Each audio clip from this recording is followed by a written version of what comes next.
어떤 주제로 말씀이 진행되고 있는지 까먹으셨죠? 하나님이 마음을 치유하신다 라고 하는 주제인데, 오늘 네 번째 시간, 오늘 나눌 말씀의 주제는 상처에 빛이 들게 하라고 하는 것입니다. 삶에 우리가 여정을 보내고 있죠. 그 여행과 같고, 여행은 조금 이제 신선한 면도 있지만 사실 여행은 좀 힘든 구석이 있지 않습니까? 그래서 인생의 여정을 이렇게 지나는 것이 좀 힘들기도 합니다. 우리가 완벽한 세상 속에 있는 것이 아니라 타락한 세상 속에서 사는 것이고, 우리도 죄인이고, 그리고 죄인들 속에서 살고 있기 때문에 이 상처라고 하는 것, 눈물이라고 하는 것은 피할 수가 없다. 그래서 단 한 사람도 이 땅에서 살 때 상처로부터 보호받은 사람은 없다는 사실을 기억하는 것이 중요하다고 말씀을 드렸습니다. 문제는 우리가 상처가 생기면 몸에 상처가 생겼어요. 뭐 칼에 베이든지 무엇에 찔려서 상처가 생겼어요. 그러면 이게 상처가 그냥 계속 있는 게 아니라 시간이 지나면 낫잖아요. 그래서 상처가 깊으면 병원에 가서 이렇게 치료를 받아서 결국은 상처가 치유가 된단 말이에요. 그래서 우리가 건강한 몸으로 이렇게 살아갈 수가 있는 것이죠. 그런데 상처가 생겼는데 문제는 그 상처가 치유되지 않은 채로 계속 남아있다. 이게 우리의 삶을 고통스럽게 만드는 원인이 되는 것입니다. 왜 상처가 치유되지 않는가? 몇 가지 앞에서 이유를 말씀을 드렸지만 오늘 말씀을 드리고 싶은 것이 무엇이냐면 왜 상처가 낫지 않는가? 우리가 상처를 덮어두고 보호하고 있기 때문이라 하는 것입니다. 대인관계를 기피하는 사람들이 있어요. 대인기피증이라고 하죠. 그런데 일정 부분 다 대인기피증이 있어요. 여러분들 안에도 저 안에도 대인기피증이 좀 있어. 좀 안 만나고 싶다. 이런 마음의 성향이 누구나 다 사실은 있어요. 그런데 이게 심한 게 문제라. 심한 게. 대개는 어떤 사람들이냐? 대인기피증을 가지고 있는 사람들이 대개는 상처가 많은 사람들이라고 하는 것입니다. 철통 같은 방어벽을 치고서 자신을 완벽하게 보호하려고 하는 생각을 가지고 있다는 것입니다. 철통 같은 보호벽을 치고서 자신을 완벽하게 상처와 그 무엇으로부터 보호하려면 어떻게 해야 돼요? 또 섞여 살면 이게 피곤한 거라. 그리고 거기서 상처가 생기고 상처가 재현되는 일이 일어나기 때문에 그것을 피하려고 하는 성향 속에서 대인기피증이라고 하는 것이 생기는 법이라는 것입니다. 교회를 자주 옮기는 분들이 있으시다고. 여기서 교회 옮기신 분들 꽤 있으시죠? 잘하셨어요. 그래서 저는 교회를 옮기는 거에 대해서 그렇게 부정적으로 생각하지 않습니다. 교회를 옮기게 되는 데는 여러 가지 이유가 있을 수 있으니까. 그래서 이사를 하는 건 너무나 자연스럽게 이사를 하게 되면 교회를 옮기게 되죠. 그리고 복음이 없는 교회는 빨리 옮겨야 돼요. 생명이 없는 것이니까 영혼 죽으라고 그 속에 있을 이유가 없다. 그래서 그런 교회는 빨리 벗어나는 것이 너무 답답하고 영적으로 막혀 있고 진리가 없고 복음이 없는 교회는 옮기는 것이 좋은 일이에요. 그런데 이런 이유만 가지고 교회를 옮기는 것이 아니라 좀 습관적으로 교회를 옮기는 분들이 있는 게 사실이에요. 어떤 사람들인가 사람에게 받는 상처를 피하려고 교회를 옮기는 사람들이 꽤 많다는 것입니다. 그래서 여기 가서 잠깐 있다가 또 조금 무슨 일이 발생하면 교회를 또 옮기고 이게 습관화된 분들이, 그래서 이 지역에 있는 교회를 다 돌아다니는 분이신 분들도 아마 있으실 수도 있다는 것입니다. 그리고 교회 안에 있다 할지라도 소그룹에 속하시라. 그래서 저희는 진짜 소그룹, 그래서 함께 울고 웃는 공동체를 세우는 것이 우리의 비전이기 때문에 형식적으로 하실 거면 하지 않으셔도 된다. 그래서 이 속회를 신청제로 운영을 하고 있는 것입니다. 그래서 광고하고 속회 공동체의 유익을 말씀을 드려도 이게 속회 공동체에 속하기를 원하지 않는 이유도 바로 거기 있는 거예요. 대인관계를 기피하고 싶은 것입니다. 왜? 거기에 들어가 보면 내가 원하지 않는 상황이 발생할 수 있고 감정이 상하고 상처를 받는 일들이 생기기 때문에 그게 두려워서 이러한 어떤 공동체와 관계를 기피하려는 현상들을 보이고 있는 것입니다. 상처 때문에 새로운 관계와 그리고 더 깊은 관계로부터 도망치려고 한다는 것입니다. 이런 기피 현상이 심해지면 어떤 현상이 벌어지는가? 안전하고 평화로운 삶, 이런 걸 살게 되는 것이 아니라 막 기피하고 떠나 있어요. 도망쳐요. 그러면 내가 안전하고 평화로운 삶을 살게 되는 것이 아니라 그거에 정반대되는 현상이 나타나게 된다는 것입니다. 관계의 폭이 아주 좁아져요. 그리고 내면이 아주 고독하고 그리고 이 황폐해지는 그런 일이 일어나게 된다는 것입니다. 가끔 TV에 보면 산속에서 혼자 사시는 분들이 있어요. 정말 산속에서 혼자 이렇게 뚝 떨어진 상태에서 거기에서 뭐 이렇게 조그만 밭 일구시고 뭐 이렇게 가끔 산 아래 내려와서 필요한 것들 구해서 그냥 산속에서 혼자 사는 거예요. 그런 삶 살고 싶어요, 여러분? 그래서 신기하다. 그래가지고 남자들이 나는 자연인이다. 이런 것을 자주 본다는 이야기가 있어요. 살아봐요, 여러분. 그게 동경할 만한 삶인가? 죽어. 그렇게 살면. 그런데 왜 사람들이 이 세상 속으로 산 아래 나와서 이 이웃들과 함께 섞여 살지 않고 뚝 떨어져 나와서 산 속에서 이 홀로의 삶을 살고 있는가? 대개는 상처가 많은 사람들이에요. 그래서 카메라 가지고 쫓아가면 도망치고 경계하고 소리 지르고 이러다가 나중에는 마음이 조금 열려가지고 자신의 살아온 이야기를 하면 여기 이따만한 상처들이 있어.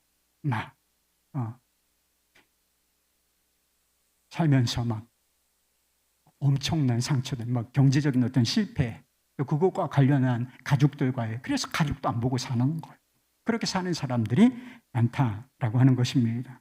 며칠 전에 제가 공개 구원장을 붙이고 다니는 여자분에 관한 영상을 보았습니다. MBN인가요? 거기에 이렇게 나오는 거기에 독특한 특종 그런 프로그램이 있어요. 거기에 아주 독특한 사람들이 나오는데 공개 구원장, 요즘에 이렇게 대자보 같은 거 이렇게 써가지고 전봇대 같은 데도 붙이고 그리고 빈 공간이 있으면 붙이고 이렇게 한다는 거예요. 공개 구원합니다. 그리고 나는 이런 사람이고 그리고 나는 이런 배우자를 원합니다. 이런 공개 구원장을 붙이면 누가 그걸 보고 연락을 하는 사람이 있을 것인가? 있다는 거예요. 전화를 한다는 거예요. 그리고 심지어는 집에까지 찾아오는 남자도 있다는 것입니다. 그런데 막상 전화를 하고 관심을 표현하면 그 사람은 관심이 없다고 조금 화를 내면서 전화를 끊어버리는 것이었습니다. 아니 자기가 공개 구원한다고 결혼할 상대 구한다고 이렇게 대자보 같은 것을 공개 구원장을 붙일 때는 언제고 실제로 전화를 하면 매몰차게 이 관계를 전화를 차단하는 일을 왜 하고 있는가 사정을 알아봤어요. 그런데 마을 사람 중에 그러는 거예요. 어떤 일이 있었느냐 하면 이 여자분이 결혼을 한 적이 있는데 오래 살지 못하고 결혼 생활에 크게 실패하고 집으로 와서 살고 있다. 그래서 그 다음부터 저런 현상을 보인다. 이런 이야기를 하더라고요. 그러니까 결혼의 생활에 실패한 상처가 있는 거죠. 그 상처 때문에 어떤 모습을 보이느냐? 새로운 관계를 원하는 마음이 있어, 일부. 그런데 그 관계를 또 차단하는 이중적인 모습을 보이고 있었던 것입니다. 상처에 관한 법칙이 하나 있다는 사실을 기억하셔야 돼요. 그것은 상처를 덮어두면 낫지를 않는다는 것입니다. 상처가 아파서 좀 보호하고자 하는 욕구가 있는 것은 사실이에요. 그러나 그 상처를 보호하면 도리어 그 상처는 낫지 않는다. 상처를 덮어두고 보호하려고 하기 때문에 새로운 삶으로 관계로 나아가지 못하게 된다라고 하는 것입니다. 다시 우리 나사로와 그의 가족의 이야기로 돌아가 보도록 하겠습니다. 예수님께서는 사별의 고통과 상처 때문에 울고 있는 사람들과 함께 우셨다는 것입니다. 비통히 여기셨다. 이게 무슨 뜻이라고 그랬어요? 이게 슬픔이 분노가 될 정도로 그렇게 심장이 튀어나올 것처럼 가슴이 터질 것처럼 그런 비통함, 슬픔을 느끼셨다라고 하는 것이지요. 그런 비통한 마음으로 육족들과 함께 나사로가 묻혀있는 무덤으로 가셨다는 거예요. 오늘 본문 말씀의 장면이에요. 그런데 예수님께서 첫 번째 하신 말씀이 무엇인가?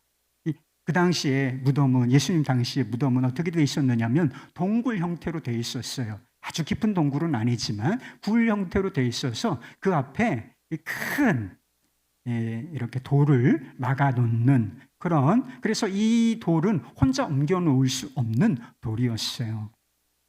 그래서 이런 무거운 돌을 막아 놓았었는데 예수님께서 그 돌을 보시고 저 돌을 옮겨 놓으라 라고 말씀을 하셨다는 것입니다.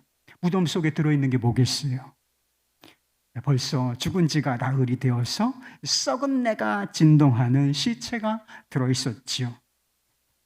죽음의 절망과 상처가 들어있는 것입니다. 그런데 그것이 보이도록 돌을 옮겨 놓으라고 하신 것입니다. 말하자면 고통과 상처, 그것에 직면하라. 그것을 똑똑히 보라. 이렇게 주님께서 말씀을 하셨던 것입니다. 예수님은 긍휼이 풍성한 분이세요. 그리고 우리를 사랑하시고 우리를 대단히 아끼시는 분이십니다. 여러분 믿으시길 바라요. 주님께서 여러분을 사랑하시고 여러분을 정말 아끼신다. 그러나 예수님은 우리를 단단한 보호막 아래 보호하기를 원치는 않으신다라고 하는 것입니다. 우리를 무척 사랑하시고 무척 아끼시지만 그렇다고 해서 보호막을 탁 쳐준 상태에서 아무것도 접근하지 못하도록 상처를 이렇게 싸매지는 않으신다라고 하는 것입니다. 우리가 가지고 있는 고통과 상처, 그리고 우리가 져야 할 책임이 있다면 그것을 똑똑히 보라, 직면하라, 이렇게 요구하시는 분이시라고 하는 것입니다. 어디에서 이런 면모를 볼 수가 있느냐 하면, 그래서 예수님의 사랑과 우리의 사랑은 질적으로 다른 거예요. 우리는 막 사랑하면, 다 아끼면 여러 보이지 않고 막 다 보호하려고 하는 성향을 보이지만 근본적으로는 하나님께서, 우리 주님께서도 우리를 보호하시지만 그냥 표피적으로 우리를 보호하시지는 않는다는 거예요. 그래서 우리가 바라보아야 할 고통과 상처, 절망, 두려움, 그리고 죄에 대한 책임, 이런 것들 앞에 우리를 세우실 때가 있다는 것입니다. 부자 청년의 이야기를 여러분은 잘 아시지요. 부자 청년이 예수님께 나와서 영생의 길을 묻고 있었습니다. 그러니까 이 청년은 다 된 법이라고 할 수가 있어요. 너는 나를 따르라. 이렇게 말씀하시면 이 청년은 준비가 되어 있는 그런 형제였습니다. 그런데 예수님께서 뭐라고 말씀하셨느냐면 좋은 게 좋다. 어찌됐든 나를 따르면 된다. 이렇게 절대로 말씀하지 아니하시고 굉장히 부담스러운 이야기를 하셨다는 사실을 알 수가 있어요. 마가복음 10장 21절 말씀. 예수께서 그를 보시고 사랑하사 이르시되 내게 아직도 한 가지 부족한 것이 있으니 가서 내게 있는 것을 다 팔아 가난한 자들에게 주라. 그리하면 하늘에서 보화가 내게 있으리라. 그리고 와서 나를 따르라. 이렇게 말씀하셨어요. 나를 따르라라는 게 결국은, 그러나 어찌 됐는지 묻지도 않고 따지지도 않고 너 나를 따라 이렇게 얘기하신 게 아니고 그 앞에 아주 부담스러운 요구를 하셨다. 너 부자지.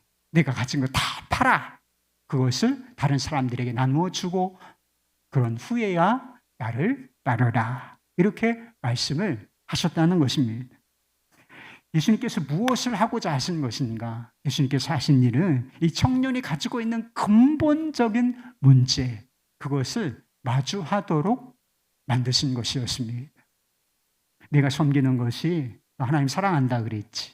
하나님의 계명을 지켰다고 했지. 그런데 잘 보거라. 내가 사랑하고 섬기는 것이 하나님이냐? 그분의 말씀이냐? 아니면 내가 가지고 있는 돈이냐?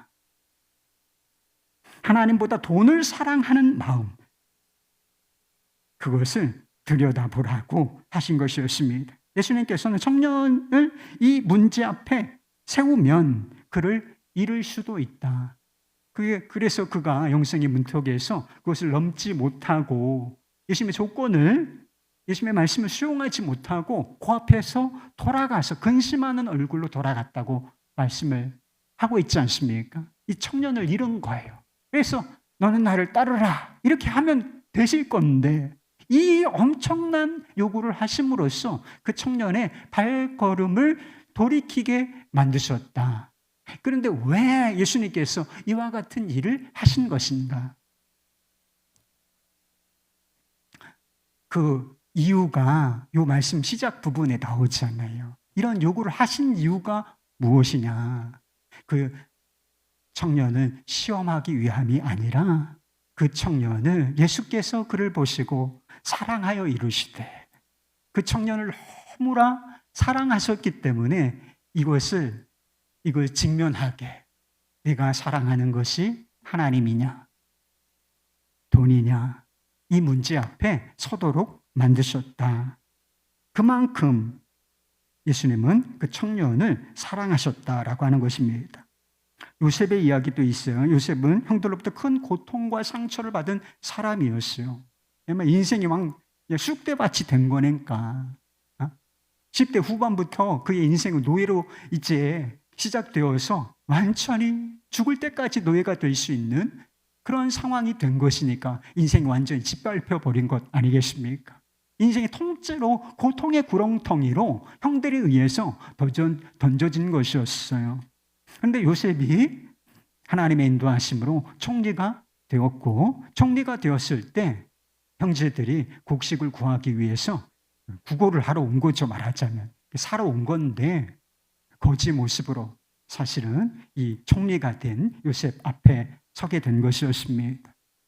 근데 요셉은 형제들을 알아봤어요. 십수년, 거의 20년 가까이가 지난 상황 속에서도 이 요셉은 형제들을 금방 알아봤어요. 그러나 알아본 채를 하지 않고 형제들을 시험을 한다는 거예요. 어떤 시험을 하느냐? 곡식 자루에 은잔을 숨겨두는 거예요.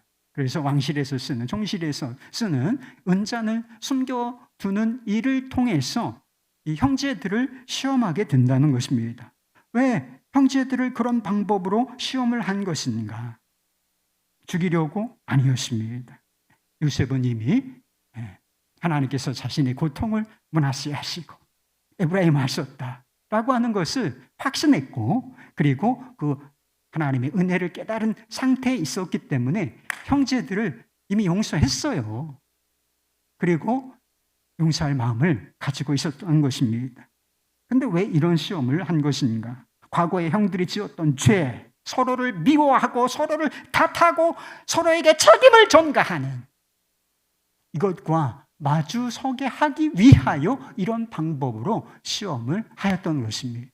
그래서 이게 요셉이 실제로는 요셉이 숨겨둔 것인데 이 베냐민의 곡식 자루에 쓰기에 나온단 말이에요. 너 형제들 다 죽일 우리 집안 다 말아먹을 작정이야 너? 이러면서 탓하고 책임을 전가하고 너 때문이잖아. 막 이런 상황이 되어버렸다면 어땠을까? 그런데 형제들이 이 자신들의 죄를 발견해요. 그래서 우리가 요셉을 팔아서 결국은 우리가 이런 꼴을 당하는 거 아니냐. 막 그러면서 당황스러워하고 고통스러워하지만 변한 게 있었어요. 그래서 책임을 지는 단계로 한 발짝 나아갑니다. 그래서 베냐민 대신에 유다가 또 다른 형제들도 제가 묶여 있을 테니 볼모가 되어 있을 터이니 저 아이는 보내주십시오. 책임을 지는 모습을 확인하고서 요셉의 마음이 확 무너져요. 그래서 막 통곡하고 그제서야 자신의 정체성을 드러내고 형제들에게 용서를 선포하는 그런 일을 행했다라고 하는 것입니다. 요셉은 죄와 상처를 덮어두기를 원하지 아니하고 치유하기를 원했던 것입니다. 새로운 관계, 새로운 삶으로 나아가기를 원했다는 것입니다. 그냥 받아주면 그뿐이지만 치유가 된 건 아니니까. 삶이 새롭게 된 것은 아니니까. 그러나 요셉은 그 이상을 원했기 때문에 이런 시험, 그들의 죄와 책임, 고통과 상처 이런 것들과 마주서도록 만들어야 했다는 것입니다. 우리는 사랑이라는 이름으로 사랑의 대상을 과보합니다. 자녀들 다 키우셨죠? 너무 과보하지 마세요. 과보가 문제라니까. 그래서 학교에서 조금 아이가 무슨 기분 나쁜 이야기를 들었고 선생님한테 혼났어. 혼날 만한 일이 있으니까 혼난 거예요, 여러분. 근데 막 전화를 하고 네가 우리 아들을 금지에 오기업 너 나와. 이렇게 한다는 거예요. 막 전화로 막 별 얘기 다 하고 그리고 막 찾아가고 교육청에 뭐 한다고 하고 막 이러니까 얼마나 힘들겠어요. 과보하는 거예요. 그런다고 자녀들이 잘 클 것 같습니까, 여러분? 그러면 상처 하나도 없이 아이들이 깨끗하게 보호될 것 같아요. 정말 바보 같은 생각들 아니겠습니까? 우리 자신의 상처에 관해서도 사람들이 과보해요. 둘러싸마 겹겹이 2중, 3중, 막 4중, 5중 막 벽을 쳐. 그래가지고 아무도 못 들어오게, 아무도 들여다보지 못하도록. 그리고 자신도 그것을 외면하는 사람들이 있다는 것입니다. 그러나 예수님께서는 이 보호막을 벗기시고 상처 앞에 서도록 만드신다는 거예요. 왜? 진짜 우리를 사랑하시니까. 예수님께서 돌을 옮겨 놓으라고 하셨을 때 마르다는 이 말씀이 아마 좀 냉정하게 느껴졌던 것 같아요. 돌을 옮겨 놓으라. 저 돌을 옮겨 놓으라. 그 얘기를 들었을 때 마르다가 좀 무정하다. 주님 참 무심하시지. 이런 느낌을 받았던 것 같습니다. 그래서 이렇게 이의를 제기해요. 39절. 마르다가 이르되 주여 죽은 지가 나흘이 되었음에 벌써 냄새가 나나이다.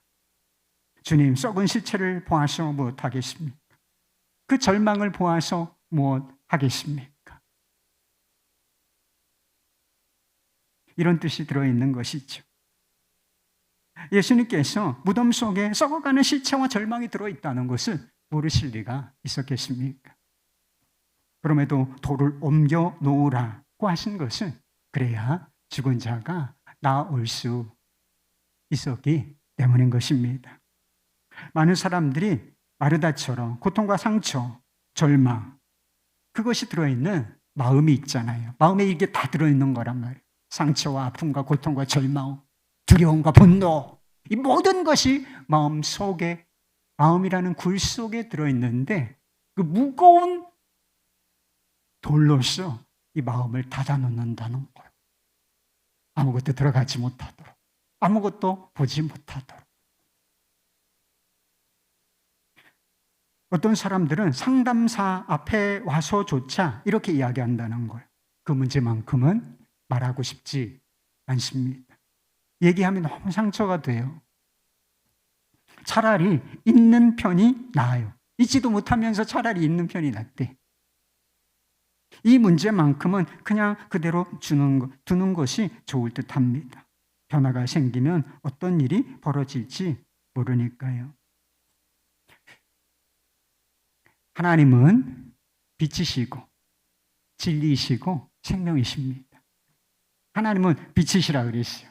빛이시고 온갖 좋은 것들의 총합이시고 그리고 좋은 것들을 주시는 분이시다. 빛이시고 진리이시고 생명이신데 요 반대되는 게 있죠. 요 반대편에 있는 게 무엇입니까? 죄와 거짓. 그리고 거기서 파생하는 고통과 상처. 이런 어둠들이 하나님 반대편에 있는 것이지요. 아담이 죄는 어둠이라니까요. 죄를 짓고서 한 일이 있었어요. 아담이 죄를 짓고서 한 일이 무엇이냐? 아담아 내가 어디 있느냐? 하나님께서 부르실 때 이제는 제가 여기 있습니다. 하나님의 음성을 듣는 것이 너무나 즐겁게 느껴졌는데 그리고 하나님 앞에 나와 있는 것이 너무나 행복했는데 죄를 짓고 난 이후에 어떤 반응을 보이는가? 그가 두려워서 죄책감 때문에 숨었다는 것입니다. 그리고 그 전에는 벌거벗은 수치라는 감정을 몰랐어요. 우리가 수치라는 감정을 느끼지 않습니까? 원래 존재하던 감정이 아닌데 죄를 지음으로 말미암아 죄에서 파생된 감정이 바로 이 수치심이라는 거예요. 그래서 보섰구나.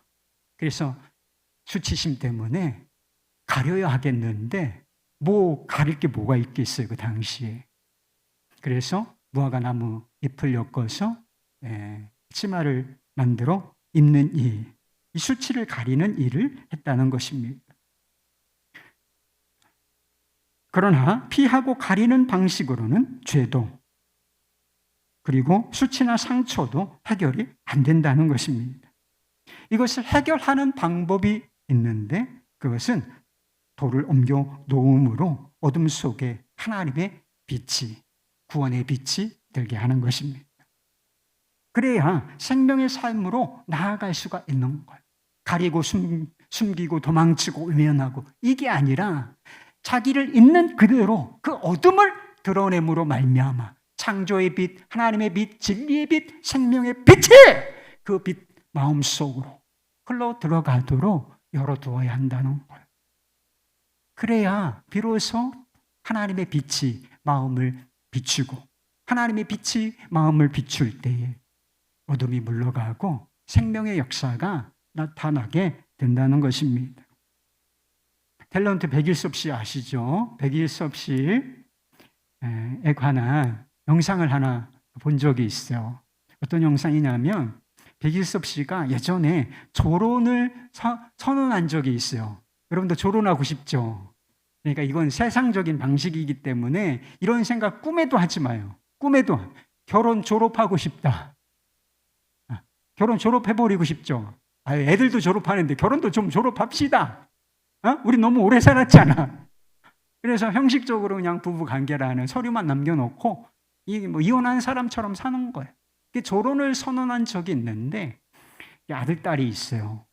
딸이 그게 너무 상처가 돼가지고 아버지를 이제 연락을 두절하고 연락을 끊고 아버지를 보지 않게 되었는데 무려 7년이나 아버지와 상관없이 살았다는 거예요. 그런데 그 프로그램에서 그런 장면을 보게 되었어요. 딸이 어릴 적에 이야기를 하는데 어릴 적에 초등학교 때적인 것 같아요. 아버지가 이 백일섭 씨가 너무 가부장적이고 막 화를 내는 그런 분이셨던 것 같습니다. 그래서 아버지가 차를 타고 딱 집으로 오는 소리가 아버지의 소리는 들린단 말이에요. 저도 아버지가 들어오시는 소리가 기억에 나요. 근데 아버지가 쭉 하고 들어오시는 소리, 이거 아버지의 소리다. 그러면 그때부터 가슴이 막 벌렁벌렁 거린다는 거예요. 가슴이 그냥 쿵쾅쿵쾅 거리면서 뭐 그런 두려움을 느꼈다는 거죠. 그러면 아버지가 들어오셨는데도 나가서 인사를 하는 게 아니라 자는 척을 했다는 거예요. 그런데 이 이야기를 백일섭 씨는 아버지는 처음 듣는 이야기였어요. 그래서 화면으로 딸이 그렇게 고백하는 것을 들으면서 아버지가 아주 심각한 표정으로 그랬구나. 이런 모양으로 이야기를 듣고 있었어요. 그런데 백일섭 씨도 자신의 어린 시절을 이야기를 해요. 따로따로. 네, 야곱도 아니에요. 이게 뭐 야곱의 자녀들이 엄마가 넷이었잖아요. 야곱의 자녀도 아닌데 뭐 요셉처럼 이 백일섭 씨의 어머니가 4분이나 됐다는 거예요. 아버지가 막 결혼하고 또 이혼하고 결혼하고 이혼하고 뭐 이런 상황 속에서 상황이 어떻겠냔 말이에요. 아이가 어린 시절이 너무 불행하고 불안정한 그런 삶을 살았다는 이야기. 딸도 사실은 이 아버지의 이야기를 마음속 깊은 곳에 있었던 아버지의 고통스러웠던 이야기, 이것을 처음 듣는 이야기였다는 것입니다. 딸은 딸대로, 아버지는 아버지대로 감춰두었던 상처가 하나 둘씩 꺼내지는 모양이었어요. 눈물이 맺히고 막 펑펑 울지는 않았지만 막 눈물이 맺히고 그때부터 단절됐던 관계에 조금씩 새살이 돋는 것 같은 느낌을 받습니다. 그래서 이제 딸이 아버지와 함께 쇼핑도 하고 또 집으로 초대해서 음식도 먹고 함께 이렇게 관계를 회복하는 그 일이 아마 지금도 진행이 되고 있는 것 같아요. 한번 보세요, 여러분. 상처가 치유되기를 원한다면 상처를 덮어놓지 말고 하나님 앞에서 꺼내고, 그리고 사람 앞에서도 꺼내야 돼요. 꺼내란 말이에요, 여러분. 그런데 이런 상처를 꺼낼 때 우리 그 상처를 꺼내는 이 행위, 빛 가운데 드러내는 이 행위를 가로막는 것이 하나 있으니 그 장애물이 바로 두려움이라는 거예요. 돌을 옮겨 놓으라는 예수님의 말씀에 마르다가 의문을 제기했습니다.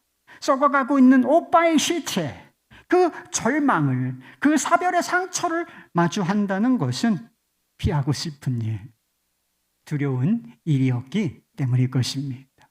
그래서 벌써 죽은 지가 나흘이 되어서 그 시체에서 냄새가 납니다. 그걸 보아서 어떡하겠습니까?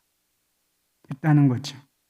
빛이 비추도록, 어둠 속에 빛이 비추도록 마음을 연다는 것은, 그리고 오랫동안 다두어 두었던 이 마음에 돌을 옮겨 놓는다는 것은 두려운 일입니다. 마음속에 있는 상처를 드러낸다는 것은 사실은 두려운 일이에요.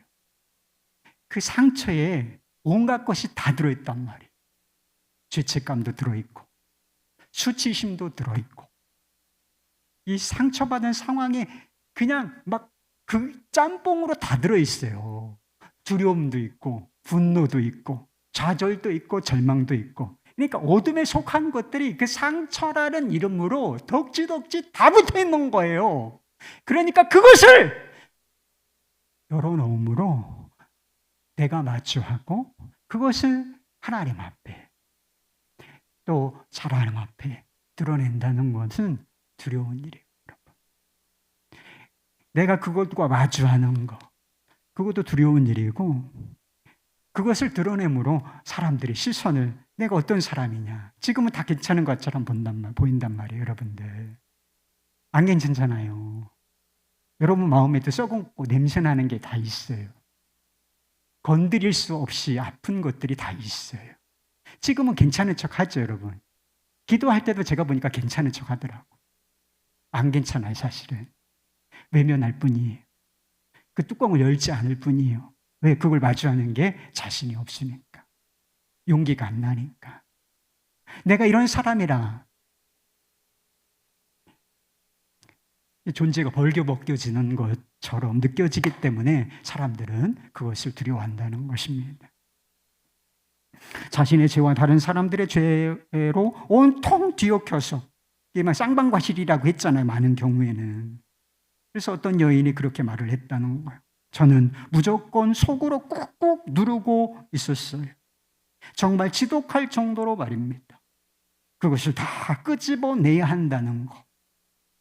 그 사실을 이제야 깨달았습니다. 그런데 속에 묻어두는 것이 밖으로 나올 때 잘 참아낼 수 있을지 모르겠습니다.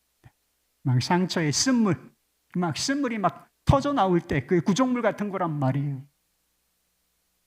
그것이 쏟아져 나올 때 내가 그것을 잘 견딜 수 있을지 모르겠다 했다는 것입니다.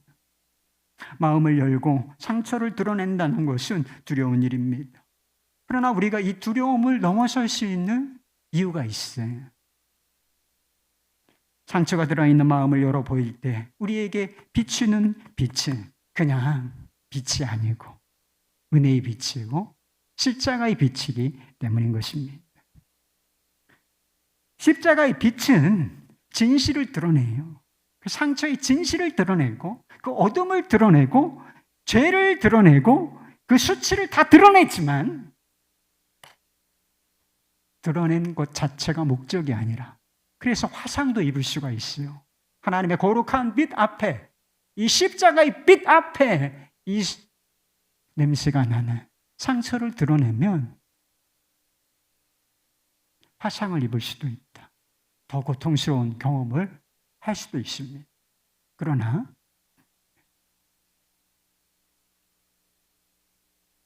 그것의 목적은 치유에 있다는 거예요. 말라기 말씀에 보면 치유하는 광선, 이 말씀을 잘 묵상해 보세요. 여러분 상처가 깊은 분들은 이 말씀을 잘 묵상해 보세요. 말라기 4장 2절 말씀에 보면 치유하는 광선에 관한 말씀이 나오는데 이런 말씀입니다. 내 이름을 경외하는 너희에게는 공의로운 해가 떠올라서 치료하는 광선을 비추리니 너희가 나가서 외양간에서 나온 송아지같이 될 것이다. 여기서 공의로운 해가 떠오를 것이라는 거예요. 해. 빛을 비추는 해. 그런데 공의로운 해라는 수식어가 붙어 있어요. 장렬하는 태양이 쫙 하고 떠오를 것인데 이 해의, 공의로운 해의 실체가 무엇인가? 그분이 바로 예수 그리스도이신 것입니다. 그런데 이 해로부터 광선이 쫙 하고 비추는데 이 광선의 이름은 치유하는 광선인 거예요. 이 광선의 실체가 무엇인가? 바로 십자가에 비친 것입니다. 이 십자가의 빛은 진실을 들춰내고 때로는 화상을 입히기도 하지만 목적은 언제나 치유하는 것입니다. 우리는 막 돌로 막아놓고 막 이중 삼중 막 벽을 치고 별짓을 다 하면서 꽁꽁 상처를 싸매두지만 그런다고 예수님께서 우리 마음속에 있는 것을 모르시겠어요? 여러분 마음에 여러분이 옛날에 한 일을 다 한단 말이에요. 당한 일을 다 알아요. 수치스럽고 고통스럽고 두렵고 좌절되고 절망되고 어찌할 수 없고 이런 모든 일을 주님은 다 아십니다. 냄새나는 죄, 죄책감, 수치심, 두려움, 절망. 그런데 예수님께서 어떻게 하셨는가? 빛 대신 예수님께서 우리 안에 있는 어둠과 직면하셨다는 거예요. 거룩하신 그분께서 우리의 죄와 실패, 상처와 고통을 직면하셨다는 것입니다. 그리고 그 죄가 가져오는 궁극적 절망, 지옥의 고통마저 주님께서 직면하셨다. 우리 안에 있는 어둠, 죄, 고통과 상처, 더러운 모든 것들, 어둠에 속한 모든 것들을 직면하셨던 그 자리가 바로 십자가의 자리인 것입니다. 스티브 하퍼라는 박사가 이렇게 말했다고 하는 것입니다. 예수님의 손을 잡고 있으면 내가 저지른 최악의 범죄도 그리고 최대의 실패도 똑바로 바라볼 수 있습니다.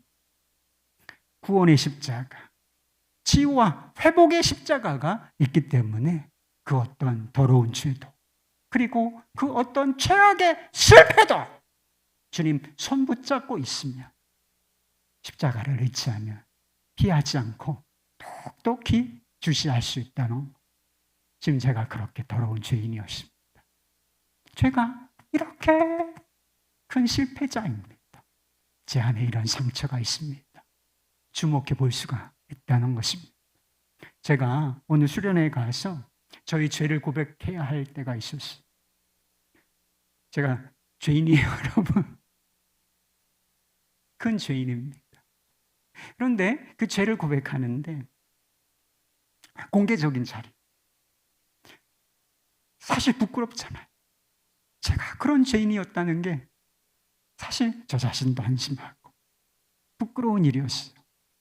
그런데 그것을 제가 그 부끄러움과 수치를 넘을 수 있었던 한 가지 이유가 있었어요.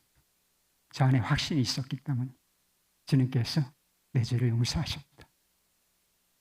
주님께서 나의 죄를 용서하셨다는 확신이 있었기 때문에 제가 죄인됨을 고백할 수가 있었던 것입니다.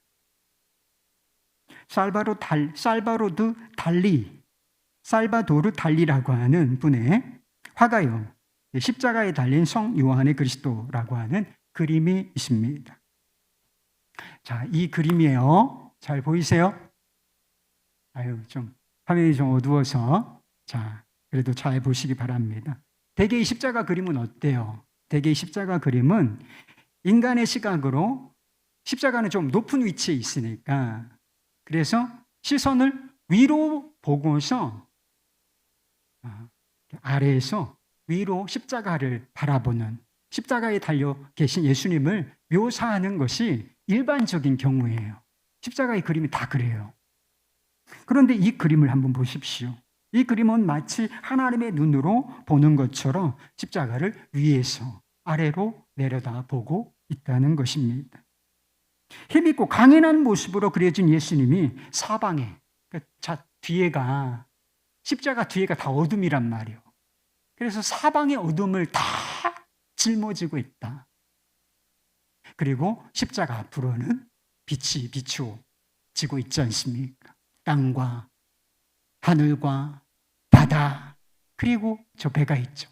삶의 현장까지 다 온통 십자가 앞에서 뿜어져 오는 광채로 말미암아 세상이 밝게 빛나고 있다는 것입니다.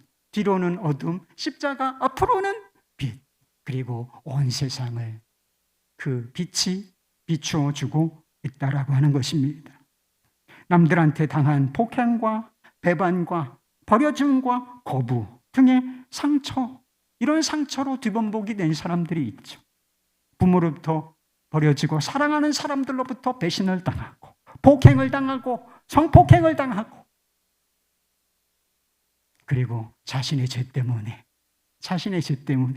그 수치심과 죄책감 때문에 무거운 돌을 안고 살아가는 사람들, 인생의 막다른 골목에 도달한 사람들이 상담을 받기 위해서 찾아오는데, 제가 책 소개해드렸죠. 데이비드 A. 시멘스. 이 상담가에게 찾아오면 이 데이비드 A. 시멘스가 벽에 이 그림을 걸어두었는데, 잠시 저와 함께 이 그림을 주목해 보십시다 라고 요청을 한다는 거예요. 이 그림이 의미하는 메시지, 잘 설명해 주지는 않지만 이 그림을 묵상합시다, 십자가를 묵상합시다 라고 이 그림을 보여주면, 그리고 이 그림이 가지고 있는 메시지가 그들의 마음에 닿게 되는 일을 보면, 삶이 달라지는 것을 여러 차례, 아주 자주 경험하였다는 것입니다. 상황에 대한 인식이 달라지고 그 상처에 대한 태도가 그때부터 달라진다는 것을 자주 경험하였다는 것입니다. 십자가의 빛 안에서는 모든 것이 다르게 보이기 때문이라는 거예요. 그 빛 안에서 우리 자신이 어떤 존재인지 밝히 보게 되면, 다 어둠에 속한 것들밖에 없죠. 우리는 자지. 이 진실을 마주하게 될 뿐만 아니라, 그리고 그런 우리를 향한 하나님의 은혜와 사랑이라는 진리도 확연하게 발견하게 되기 때문에 상처를 바라보는 시각도, 자신을 바라보는 시각도 이제 새롭게 되어서 상황에서 빠져나오게 되는 일들이 일어났다고 했습니다. 여러분도 이 그림을 한번 잠시 주목해서 바라보시길 바라요. 집에 가서 찾아보세요. 은수연 작가라는 분이 있어요. 은수연 씨. 그녀는 초등학교 1학년 때 부모의 이혼을 경험하게 됩니다. 그리고 초등학교 한 5학년쯤 되어서 아주 끔찍한 일을 경험하는데, 친아빠로부터 성폭행을 당해요. 그때부터 시작된 성폭행은 그녀가 대학생이 되는 때까지 9년간이나 계속되었다고 했습니다. 그녀의 아버지는 목사였습니다. 그녀는 아빠로부터 당한 성폭행을 지진에 비유했어요. 모든 살아있는 것들의 삶의 털을 흔들어 놓는 이 지진에 그 고통을 비유했다는 것입니다. 아버지는 아이가 삶이 시작되는 터전인 것입니다. 인간관계를 배우고, 관계를 배우고, 사랑을 배우고, 삶을 배우는 땅과 같은 존재가 아버지가 아니겠습니까? 그런 존재에게 성폭행을 당했으니 존재가 흔들리는 것 같지 않았겠습니까? 그 여리디 여린 초등학생, 그 5학년, 여린 순 같은 그 딸을 무참히 짓밟아버린 아버지, 그리고 그 딸에게 얼마나 큰 고통과 상처가 자리 잡고 있었겠습니까? 그런데 그녀가 고통과 수치심, 이 분노로 뒤범벅된 상처, 그 누구에게도 말하고 싶지 않았던 상처를 드러내면서 쓴 책이 있어요. 그래서 다세대 주책 옥탑방에서 거의 피를 토하는 심정으로 글을 쓰기 시작했는데 그 글의 일부가 이렇습니다. 아프다는 말밖에 표현할 수가 있는 말이 없다. 무슨 수식어를 붙이거나 비유를 사용한다면 그때의 내 아픔을 가볍게 느껴질까봐, 아픔이 가볍게 느껴질까봐 싫다. 치유하는 글쓰기에 참여해 내가 그동안 말해온 내용을 글로 쓰기 시작했다. 말하기는 다른 사람에게 나를 보여주는 과정이었다면 글쓰기는 나 자신에게 나를 보여주는 과정 같다. 상처를 노출하는 것은 단순히 상처를 열어 보이고 많이 아파 라고 말하려는 의도가 아니다. 상처에 앉은 딱지와 이미 새살이 돋아 불룩하게 솟아오른 내 일부를 보여주며 이 약 써보세요. 이런 방법이 참 괜찮네요 라고 보여주고 싶은 것이다. 글쓰기를 통한 노출이 나를 이런 단계로 건너가게 해줬다. 어떻게 아픔과 상처, 두려움과 막 다 어두운 것들로 뒤범벅이었던 이 상처를 기꺼이 직면하고 드러낼 수 있었겠습니까?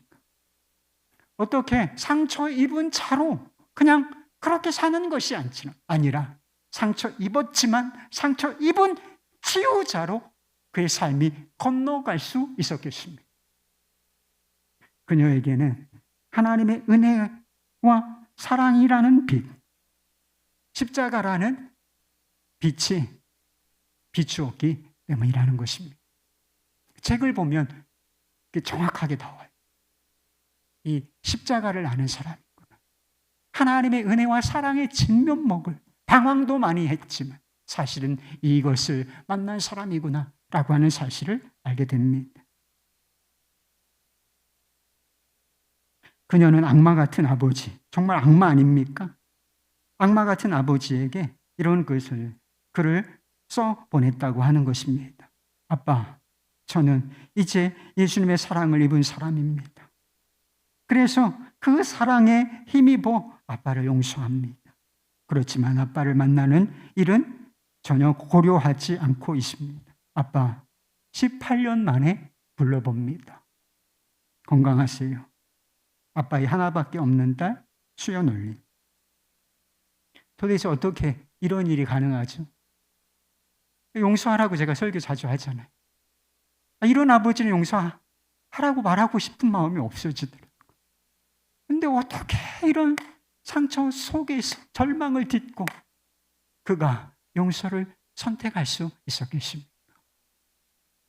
은수연 씨가 자신의 상처를 드러내는 책을 썼다고 하지 않았습니까? 그 책 제목이 눈물도 빛을 만나면 반짝인다. 눈물도 빛을 만나면 반짝인다. 그녀가 만난 빛이 바로 은혜의 빛, 사랑의 빛, 십자가라는 치유하는 방선이었기 때문인 것입니다. 십자가에서 뿜어져 나오는 이 사랑의 빛을 만나면 어떤 상처도 치유될 수 있어요. 과거에 어떤 삶을 살았든지 이제 그 삶 뒤로 하고 새로운 삶을 살 수가 있습니다. 상처 입은 자로 그냥 죽지 아니하고 상처를 입었지만 상처를 치유하는 자로 살 수가 있는 거예요. 그래서 예수님께서 좀 냉정하게 보이시지만 돌을 옮겨 넣어라. 그 상처에 빛이 들게 하라 라고 말씀을 하셨던 것입니다. 여러분, 꽁꽁 마음을 닫아두고 있지 마요. 주님 앞에, 그리고 신뢰할 만한 사람들 앞에 여러분의 마음을 열어두시기를 바랍니다. 치유하는 빛이, 십자가의 광선이 그 어두운 내면을 비추고 그 상처를 감싸고 치유하는 능력이 되도록 그 마음을 여시기를 바랍니다. 할렐루야.